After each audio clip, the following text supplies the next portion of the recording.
falsely accused of making false statements. Roger Stone arrested, charged with obstruction, witness tampering, false statements to Congress. I will plead not guilty to these charges. I will defeat them in court. Steadfast for the president. I will not testify against the president. Stone promises he won't bear false witness against Trump, but facing years in prison, might he cooperate with Robert Mueller? If he goes to trial, what will we learn about his contacts with the Trump campaign about WikiLeaks? Is Stone willing to go to prison to protect Donald Trump? Stone joins us in a Sunday exclusive, and we'll hear from the chairman of the committee Stone is accused of deceiving. Congressman Adam Schiff responds live. And we have reached a deal. The president agrees to open the government without funding for the wall. Have I not been clear on the wall? No, I have been very clear on the wall. Defiant in retreat. We're going to work with the Democrats, and if we can't do that, obviously, we're going to do the emergency. Can Trump follow through on that threat? Come back from a 35-day stalemate that drove his poll numbers to historic lows. What does it say about where power stands in this new Washington? The latest insight and analysis from our Powerhouse Roundtable. Plus, Chris Christie lifts the veil on his long friendship with Donald Trump in his brand new book, Let Me Finish, a This Week exclusive. We'll break down the politics, smoke out the spin, the facts that matter this week. From ABC News, it's This Week. Here now, Chief Anchor George Stephanopoulos. Good morning and welcome to This Week. Think about what Friday must have felt like for President Trump. You wake up to the news that your longest-serving political advisor has been indicted by Robert Mueller. By mid-morning, air traffic up and down the East Coast is grinding to a halt from the government shutdown. Then come new polls showing your approval rating at record lows, and Republican senators are telling you they're going to jump ship if you don't end the shutdown. Add it all up, and Trump really had no choice. He had to do what he's promised he'd never do, back down, at least for now, on that border wall. We'll analyze all the fallout on our roundtable, but we begin with that blockbuster indictment of Roger Stone. The political showman, dark arts operative, first introduced to Donald Trump decades ago by the infamous Roy Cohn, became the sixth close Trump associate charged by Mueller in the Russia investigation. Stone joins former National Security Advisor Michael Flynn, former campaign chair Paul Manafort, deputy campaign chair Rick Gates, foreign policy advisor George Papadopoulos, and longtime personal lawyer Michael Cohen. All six cited for lying under oath in the Russia investigation. A stunning pattern of deception. And that's not all. Mueller has also uncovered a wealth of contacts between Russians and Trump associates during the campaign and transition. Look at this headline from the New York Times, detailing more than 100 contacts, despite repeated and adamant denials from Trump's team of any contacts at all. But here's what Mueller has not revealed. Any direct charge that President Trump or anyone on his team conspired with Russians to interfere in our elections. Hence the president's mantra, no collusion. The big question now, is that how Mueller's investigation will end? With overwhelming evidence that Trump's team tried to cover up contacts with Russia, but no prosecutions for conspiring with Russia. Is this the end of the beginning for Mueller, or the beginning of the end? What happens with Roger Stone? A big piece of that puzzle. He starts us off this morning.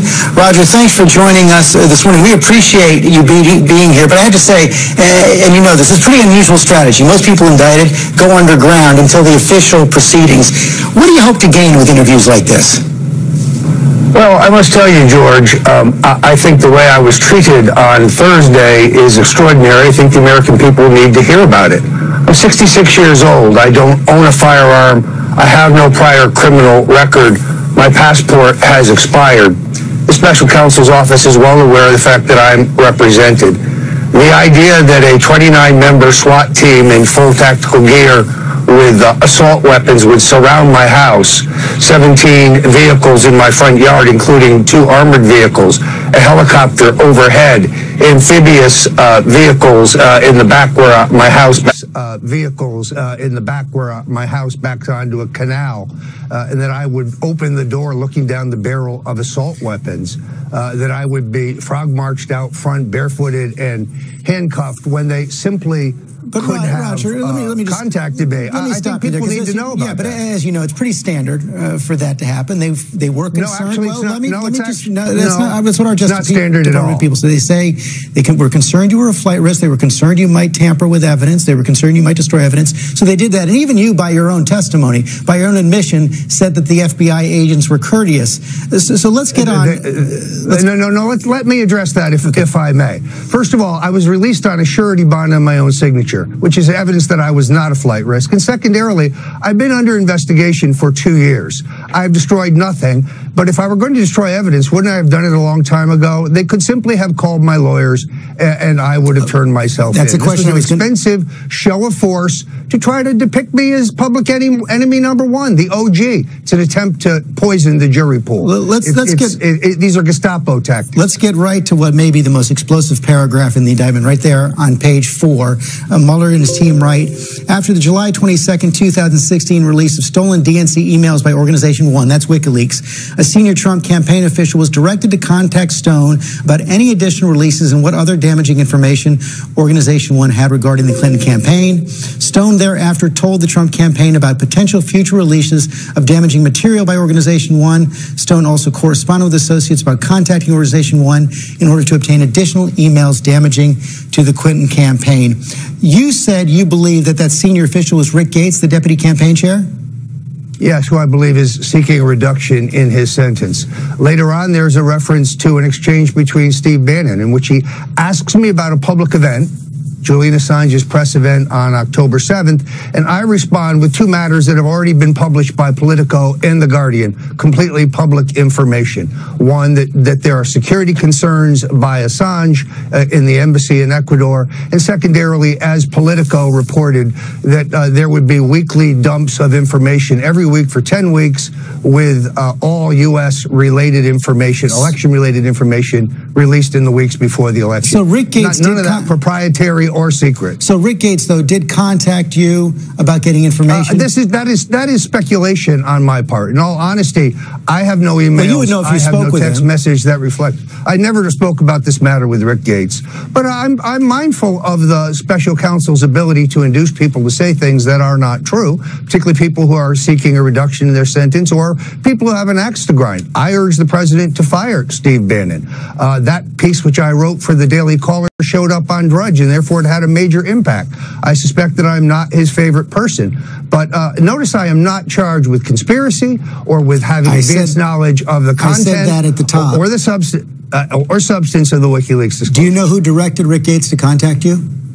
I don't know that anybody did. I guess we'll find out at trial. But to have Wolf Blitzer on CNN or Preet Bharara, a man accused of a federal judge of willfully leaking grand jury testimony to the media, speculate that was Donald Trump, that is baseless, irresponsible speculation. Well, I never discussed this matter with candidate Trump or President Trump, as I told you previously. Yeah, you said that to me. And that remains the case. Yeah, you said that to me in the past. You never discussed WikiLeaks or Julian Assange with President Trump. But have you ever had any conversations with the president during the campaign or since the campaign about Russia or the Mueller investigation? None whatsoever. Zero. Categorically. Zero. You know, the president seemed to be distancing himself from you in a tweet last night. He wrote, Roger Stone didn't even work for me anywhere near the election. Does that concern you? No, not really. I mean, when Sarah Sanders says this has nothing to do with the president, she is correct. I never discussed these matters with the president. And everything that I did regarding trying to get as much public attention to the WikiLeaks disclosures among voters, among the media, is constitutionally protected free speech. That's what I engaged in. It's called politics, and they haven't criminalized it, at least not yet. You say it's constitutionally protected free speech, but we now know from U.S. intelligence and Robert Mueller that Russia was behind that hack of the DNC emails. No, we have an allegation that is yet unproved in any U.S. court of law. It is an allegation. Well, but we have these are the same people. The unanimous recommendation, the unanimous conclusion of U.S. intelligence agencies. So given that, do you regret the role intelligence agencies are politicized, as we know? They also told us Saddam Hussein had weapons of mass destruction. So you don't regret your role in disseminating those emails?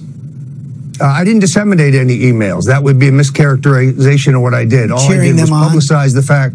I think that they were devastating, and the entire question of where they came from and how they were published is meant to distract from the content of those emails, which demonstrated the corruption and the dirty tricks of the Clinton campaign. Well, most people, I mean, you know, the U.S. intelligence agencies actually completely disagree. They say what was important here is that Russia was interfering in our election, and then by helping that cause, aren't you aiding and abetting an adversary of the United States? First of all, I challenge that characterization. It is unproven. It is a claim. I tried to do the same thing that Daniel Ellsberg did, for which the New York Times and the Washington Post called him a hero, although I never received any stolen or hacked material and handed it to anyone.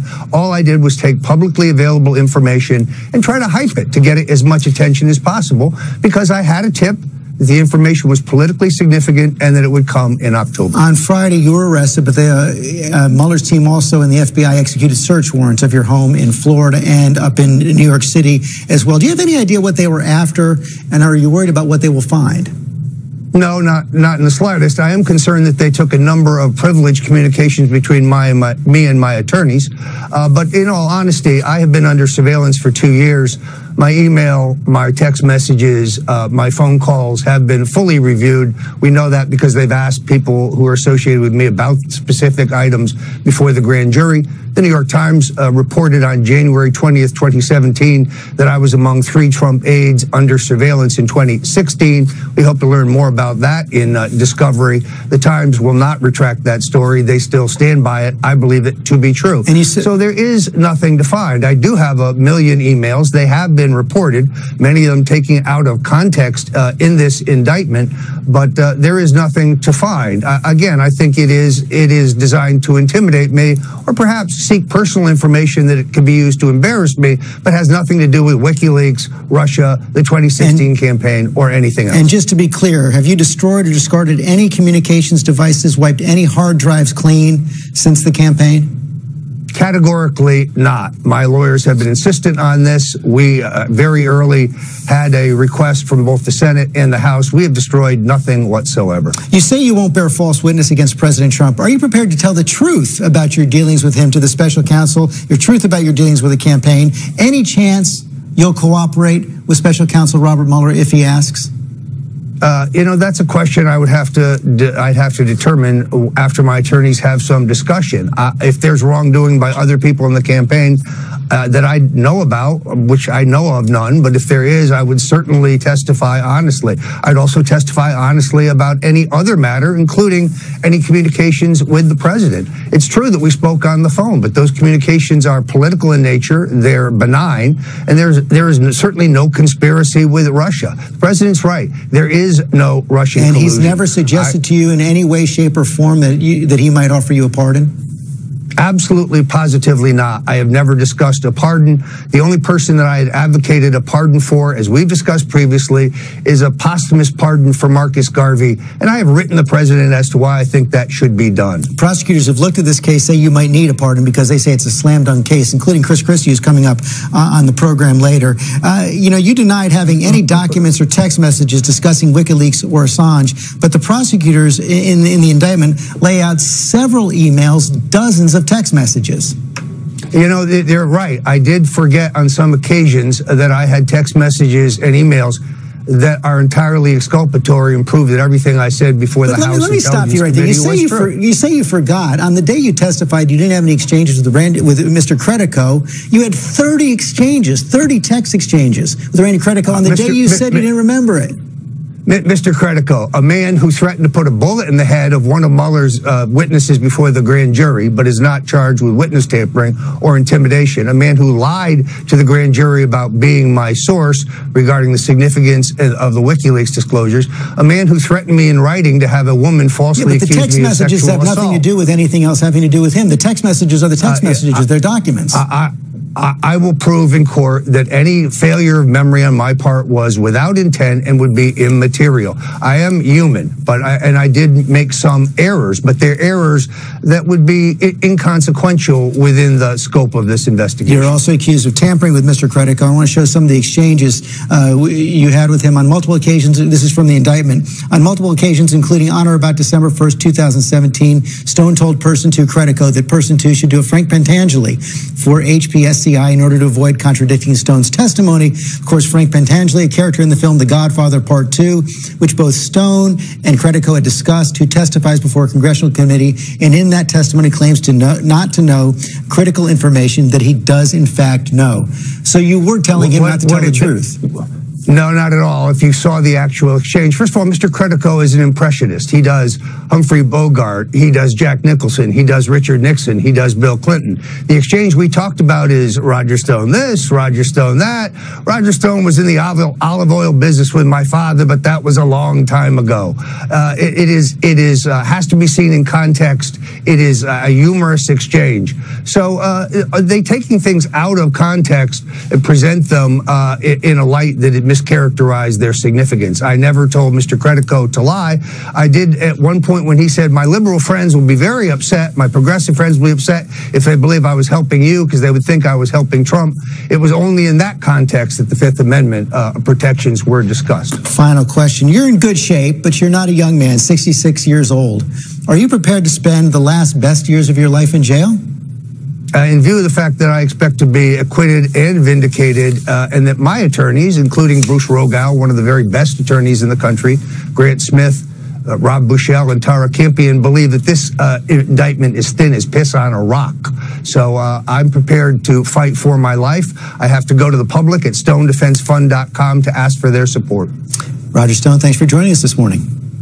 Thank you. We are now joined by the chairman of the House Intelligence Committee, Adam Schiff. Congressman, thank you for joining us this morning. You just heard Roger Stone right there. I'm not going to repeat exactly what he said. Thin as, well, I guess I'll repeat it. Thin as piss on a rock. That's what he says the indictment is. Your response? Well, look, he's presumed innocent, but these are very specific allegations of lies and witness intimidation. They're matters that will be easily provable. These are not ambiguous statements. They're very detailed. And I think he's going to need a much better defense than the one you just heard. But look, I prosecuted a number of white-collar cases when I was assistant U.S. attorney. White-collar defendants always make some variation of the same argument, and that is, I have a perfectly innocent explanation for this fact, and as for this other fact, I can come up with an innocent explanation for that, and likewise for all these other facts. But whatever you do, don't look at their totality. But when you look at the totality of what's going on here, and you look at the chronology, we know that the Russians told the Trump campaign as early as April of 2016 that they had the stolen emails. We know that they offered dirt to the president's son, Don Jr., and he said he would love to have the Russian government help with that. And then we know that some person directed a senior campaign official to reach out to Roger Stone to find out what WikiLeaks had gotten from the Russians. And then, of course, you have the president publicly calling for the Russians to help with those stolen emails. And all of this taking place while Donald Trump is pursuing what would probably be the most lucrative deal of his entire life, and one that requires Kremlin approval, this Moscow Trump Tower. And then, of course, all of the above, lying about all of the above. 100 contacts, but probably 1,000 lies. And it's that bigger, broader picture that Mueller's looking into. You laid out the bigger, broader picture, but as we said, so far, Robert Mueller, he's not charged anyone with directly conspiring with the Russians. Based on everything you've just laid out, that charge still isn't there, is it?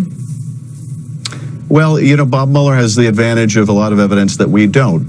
We were really circumscribed in what we could look at. For example, we wanted to try to compel some of the witnesses that Mr. Stone alluded to come in and testify. We wanted to try to test what Don Jr. and others were telling us. We wanted to get phone records.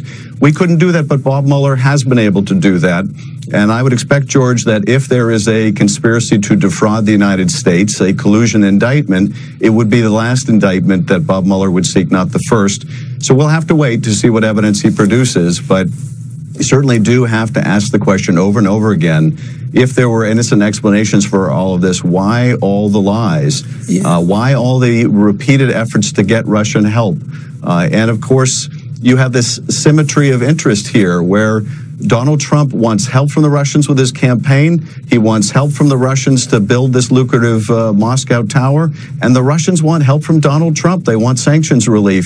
And all of this is going on at the same time. Your colleague on the committee, Jackie Speier, Congresswoman Jackie Speier, told CNN that she believes that Donald Trump Jr., lied to your committee on at least 2 occasions. Do you agree? Well, I'd like the special counsel to have access to Don Jr.'s testimony and determine whether it is evidence of false statements. I think, and I greatly appreciate the seriousness with which the special counsel takes lying to Congress. So I'll let Bob Mueller be the judge of that. But one of the first acts, if not the first act of our committee, will be to send all of these transcripts of all the witnesses to Bob Mueller so that he can consider whether additional perjury charges are warranted. Are you confident that Robert Mueller and his team have not yet seen any of those transcripts? No, I believe the special counsel has had access to the transcripts, but not for the purpose of use in a perjury prosecution. So that's what we want to make sure, that the special counsel has access to these transcripts and can use them for whatever purpose, including perjury prosecution or witness intimidation or obstruction of justice. You mentioned that conspiracy to defraud the United States would likely be the last indictment that Robert Mueller would issue. There's been some speculation out there that Roger Stone may have been the last indictment for Robert Mueller. He doesn't have enough evidence to charge anyone in Trump's orbit for conspiring with Russia. If Robert Mueller concludes there was a cover-up, there was a lot of lying, as you just said, but no direct conspiracy, what is the appropriate next step? Should he just tell the Attorney General, no more criminal, we've concluded there's nothing else we can prosecute, that's it, end of story, or does the public need to know more? Well, first of all, I think it's clear that Mueller's work is not yet done, and we can see clues of that in the grand jury activity, in the fact that with this Supreme Court case of this mystery state-owned firm reaching resolution, that there are additional documents that Bob Mueller wants to get.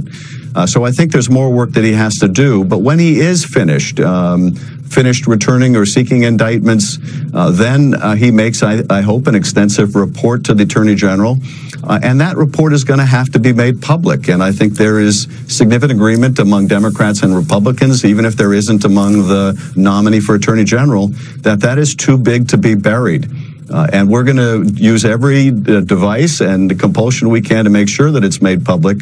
I have to tell you, George, over the last 2 years, as the Justice Department has been providing thousands and thousands of documents, but tens of thousands of documents, in the Clinton email investigation to the Congress, acting on a subpoena or many subpoenas, I have made it clear to them that they're not going to be in a position, once the Mueller investigation is concluded, to say, no, Congress, we're not going to share with you any of the evidence that's produced. That's sharing. Let me press you on that point, though, because when James Comey came forward after declining to prosecute Hillary Clinton, Democrats and others were quite critical of him for having that press conference, for laying out his reasoning in public. Why shouldn't that same standard apply to Robert Mueller? This is the point that I was raising in the Justice Department, which is when the Justice Department started sending FBI interview reports, or 302s, and then started to send text messages and other documents to the Congress by the thousands, that was in contradiction of the Department of Justice policy. And I warned them as they were doing it that they were violating their own policy, but they were setting a precedent that they were going to have to live by. It simply wouldn't be acceptable for the country that they would provide discovery in one investigation but not the other. And that's the position they put themselves in. But at the end of the day, the most important discovery is that report.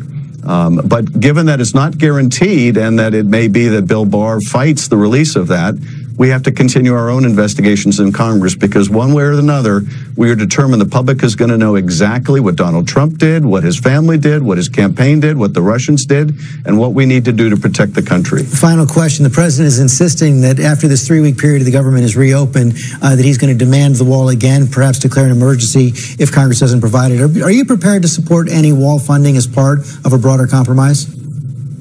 I don't support any wall funding, but I do support border security. And, the important thing I think to remember here is Democrats and Republicans can not only reach an agreement on border security, we already have multiple times. In fact, we agreed on conference reports that would set out the funding for border security. We sent multiple bills, through each chamber with bipartisan support. The only thing that got in the way was the president was frightened off by Ann Coulter and Rush Limbaugh. And while we will negotiate amongst each other and with the White House, we're not about to negotiate with these conservative pundits. And therein has been the problem, but I'm confident and hopeful we're not going to see shutdowns again. And I think one of our top priorities is passing a bill to make that kind of shutdown impossible in the future. Adam Schiff, thanks for your time this morning. Thank you. Up next, Chris Christie. He was friends with Donald Trump before he ran against him in 2016, then ran the transition before he was fired after the election.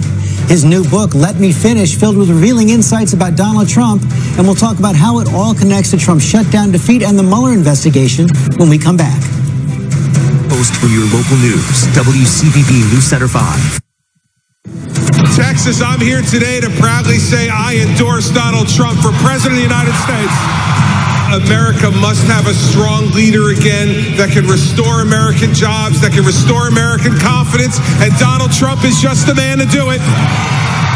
Chris Christie leads the presidential race, endorses Donald Trump back in February 2016. He joins us now, author of the new book, Let Me Finish, Trump, the Kushners, Bannon, New Jersey, and the Power of In-Your-Face Politics. That is quite a title. Chris Christie, I want to talk about a lot of items in the book, but let's begin. We just heard from Roger Stone and Adam Schiff. You heard Roger Stone say this is a thin indictment. Yeah, no, it's not. I mean, the fact of the matter is that every white-collar defendant in this circumstance, when they're confronted with a bunch of documents of their own making, try to say that they're out of context.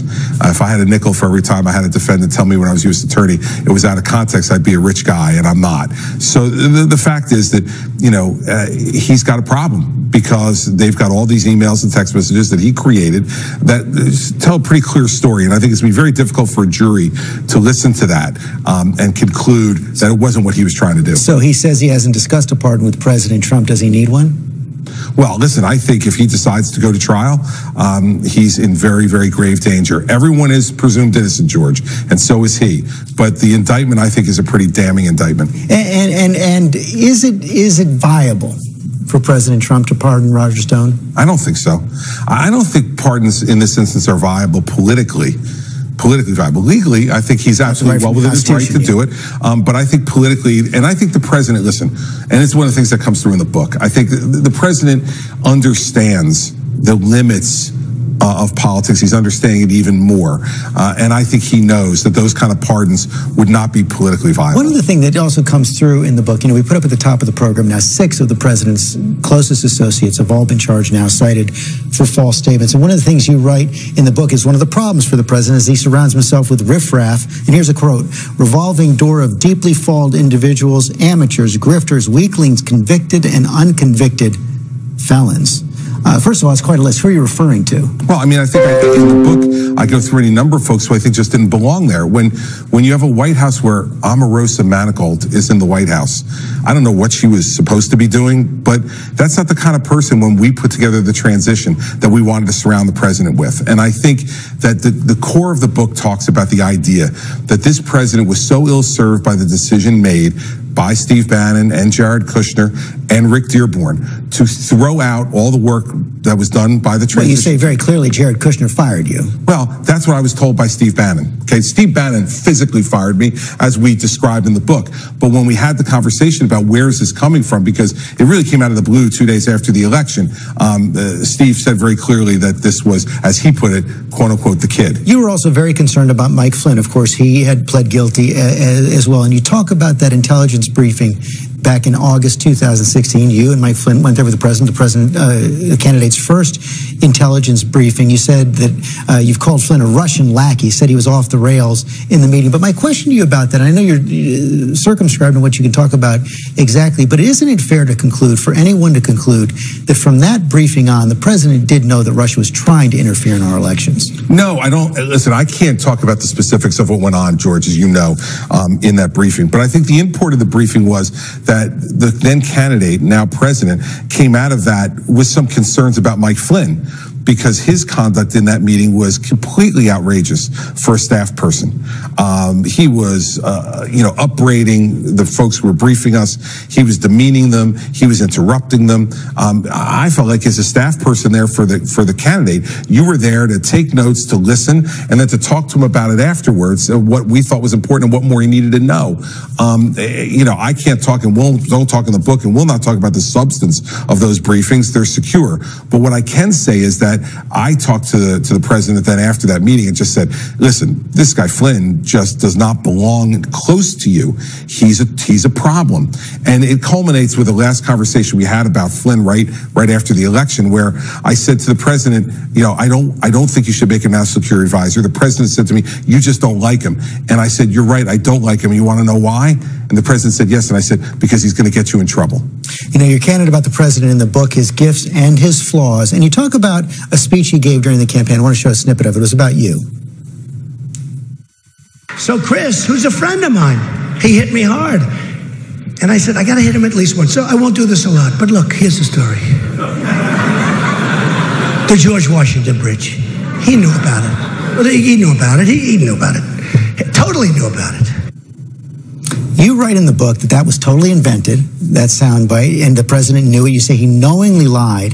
If he knowingly lied about you, a friend, why should the country take his word? Now listen, George, you've been involved in political campaigns before, and you will not be stunned to know that there are times where candidates lose control, they get angry, and they say things that aren't true. And this is not breaking new ground for Donald Trump. But isn't there a pattern here? No, but you're asking me about this. But wait a second, you're asking me about this instance. So let me be clear about this instance. I had just gotten endorsed by the Manchester Union leader, and Mr. Trump was very upset about that. He wanted that endorsement. He tried hard to get it. I got it.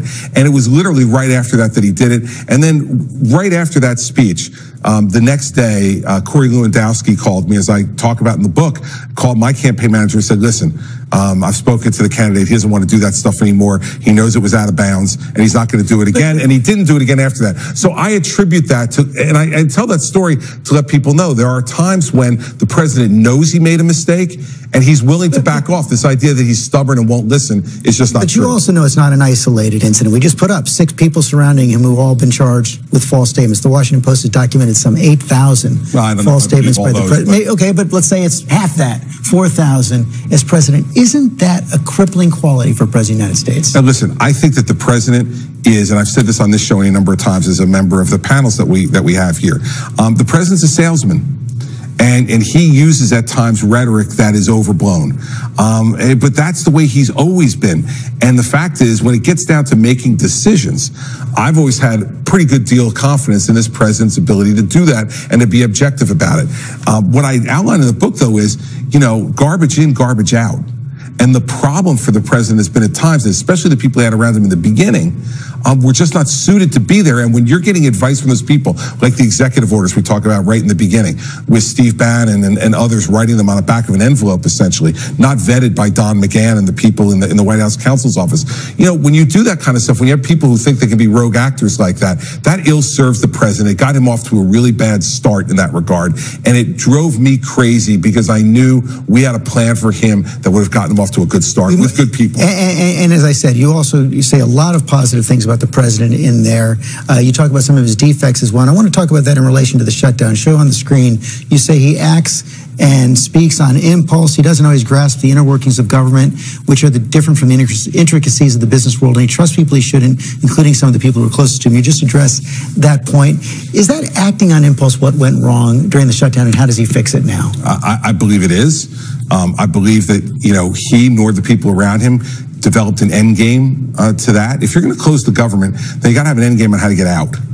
When the moment is ready to get out with a way that is face-saving for you and for the other people. And as far as I could tell, there was no plan on how to do that.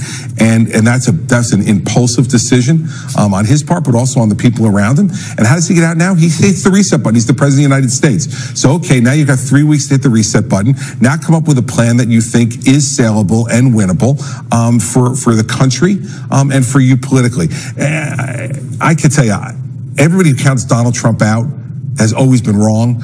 He has a great ability to be able to recover from things because he's strong. And I say in the book, he's fearless. I mean, he's fearless in a way that I've seen few people in politics be fearless. And so those are all good points. But when you act on impulse and you don't have a plan sometimes, as I think what happened with the shutdown, it doesn't end well. Chris Christie, thanks for joining us this morning. The book is called Let Me Finish. Roundtable's up next. We'll be right back. This week with George Stephanopoulos, sponsored by FedEx. Roundtable's here, ready to go, and all week long you can get the latest on politics with breaking news alerts on the ABC News app. We'll be right back. Back now at the roundtable, joined by our senior national correspondent, Terry Moran, Meghan McCain, co-host of The View, David Bossie, president of Citizens United, co-author of Trump's Enemies, How the Deep State is Undermining the Presidency, and Democratic strategist Donna Brazile, former DNC chair. And David, let me begin with you, because you heard me at the beginning of the program talk about what President Trump's day on Friday must have been like as that cascade of bad news came in. How does he start to dig out?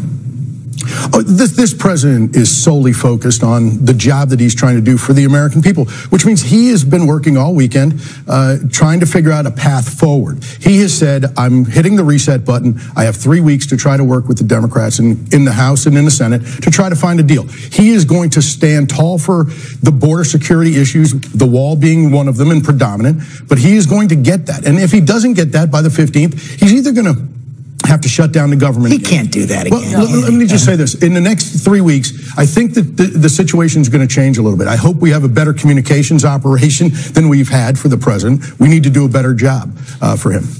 David, with all due respect, the president has made the wall the be-all, the cure-all of his presidency, and it's not going to happen by threatening to shut the government down again and using federal workers as leverage. I think the president should learn, George, from his tactics over the last couple of weeks. He didn't succeed in large part, not just because of the Democrats. The American people were against this. Hold on. Just 1 second. The president made multiple offers, multiple concessions to the Democrats, and the speaker, Nancy Pelosi, said $0, $0, wouldn't even come to the table to have a conversation. The American people see that.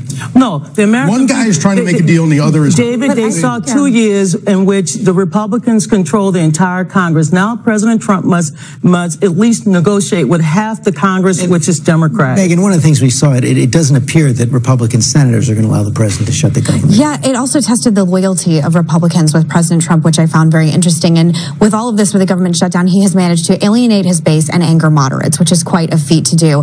I was curious about Governor Christie saying, what is the end goal here? If he does declare a national emergency, the American public aren't stupid. When they see that our Coast Guard isn't getting paid, the TSA agents are getting paid, there could possibly be shutdowns at airports. These are real life ramifications that Americans can understand. Everyday workers understand, and no one is going to be on board for it. It wasn't popular when Ted Cruz did it. It's not popular when President Trump does it. When you and I don't like each other, we still have to come to work and do our job. It should be no different for our government. And Terry, one of the things we also learned here is that Nancy Pelosi, the House Speaker, takes her constitutional role pretty seriously and knows how to hold her team together. Well, he's met his match, hasn't he? And it was striking to see it. He was expecting that she would not be able to hold the Democrats together, that she somehow would fold up, and she wasn't going to. She had the right line, which is that whatever you're going to offer, don't hold the government hostage in the meantime. And if he's going to work for the American people, he has to listen to more of them. It seems right now he's governing from the assumption that the people at his rallies and anchors on Fox News represent the majority of opinion in America, and they're wrong. To get reelected, doesn't the president have to expand his base rather than just retreat to it? Well, George, you know, elections are about addition and not subtraction, and that's what this president has been trying to do. Look,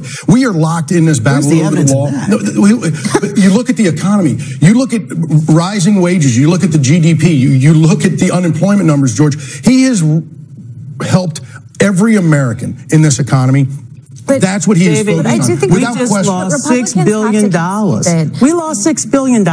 This shutdown cost the American economy $6 billion. And Nancy Pelosi is responsible for that. No, I was one of the people that was saying that Nancy Pelosi was not the right speaker going forward, that they needed leadership change. I'm here saying I was wrong. I completely underestimated how powerful and how strong she is. She does seem to be the one person that can call her left. But she seems to be someone who can actually call him on his bluff, which Democrats haven't. Well, and that does lead to a question for Democrats going forward at the end of these 3 weeks, Terry Moran. You know, we just heard Adam Schiff say he's not for the wall, but do they feel the need now that the government is open to make some sort of compromise? Well, the deal has always been there. In some ways, it's semantics, right? As the Republicans have pointed out, Democrats have voted for 650 miles of wall. He wants 1,900.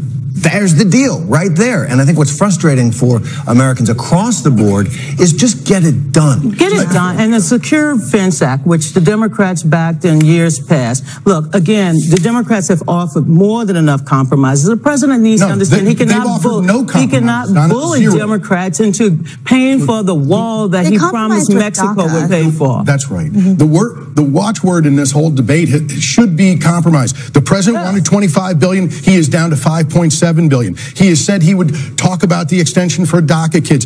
He has put proposal after proposal, the Democrats have said 0, 0, 0. Look, they are going to be held responsible for the next bad act, the next Kate Steinle. There are going to be those, and the mainstream media must cover them, and they must say President Trump was for the wall and the Democrats were against. His first proposal was that Mexico would pay for it, and they'll remember that too.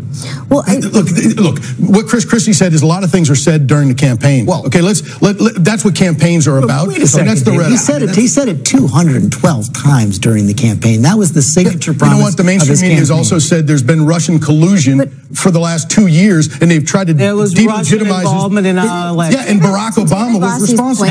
That's right. His watch. If Democrats do go light on immigration and start saying things, and their message going forward is that we're going to ban ICE, and ICE is the devil, and any kind of border security is anti-American, Democrats will have a messaging problem. But I will say, if we live and die by the wall in Ann Coulter's tweets here in the Republican Party, we are destined for failure going into 2020. And we're not. I don't see and the next big crisis, who will the president hold hostage? We've got a debt ceiling. He wants a trade deal. He has to learn how to work with Democrats, period. Donald, I want to move on to another subject. Terry, let's talk about how this indictment on Friday fits in to all this. You heard Roger Stone say he's not worried about he's going to be able to beat these charges. And then you heard Adam Schiff sort of try to tie together everything that Robert Mueller's done so far. But as we said at the top, so far, no indictment for direct conspiracy with Russia. So far, it's smoke, smoke, smoke, smoke, no fire. Well, and a lot of cover-up. And that's the interesting thing. So these are people, close associates of the president from different backgrounds. Come on. Well, I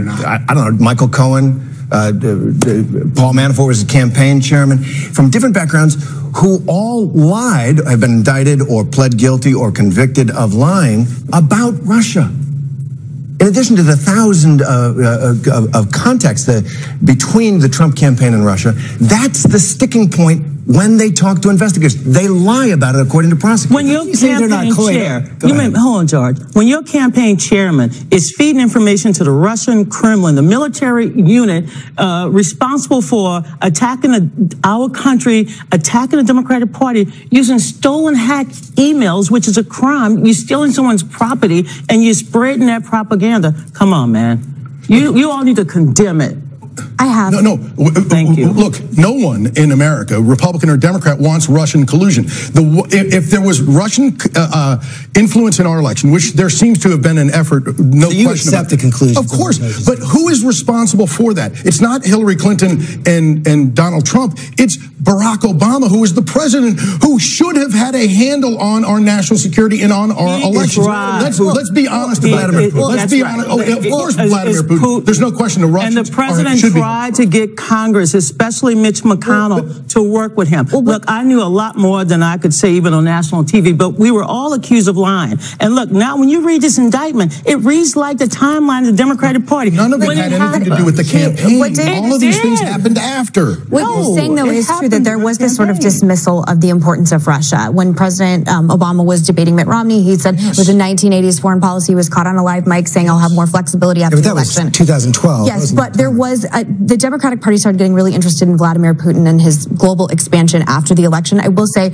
regarding WikiLeaks and everything having to do with Roger Stone, yes, I don't think that they took the Vladimir Putin's power as seriously as many Republicans did. I'm sure Barack Obama would disagree with you. When he was caught on a live mic saying we'll have flexibility, quote, flexibility after the election, that's not the point. The point is that when in regards to WikiLeaks, it is aiding and abetting an adversary. And if someone had come to me on a campaign saying, hey, someone from Russia and WikiLeaks wants to have communication with you, well, and that's the question I want to take you, David. Why is it so hard for the president to just condemn it? It would seem like if had he done that when the intelligence agents first reached that conclusion back when he was starting his presidency, he'd be in a different place today. Correct. Well, I don't know. Look, you have a fake dossier that was paid for by the DNC and Hillary Clinton that was foisted on the American people, and now 2 years later, the mainstream media narrative is there was collusion when there are no facts of any collusion whatsoever. And you have people being treated. Roger Stone is one where you talked about it. The early morning raid of his apartment, of his house, 66 years old, doesn't own a weapon. He gets treated one way.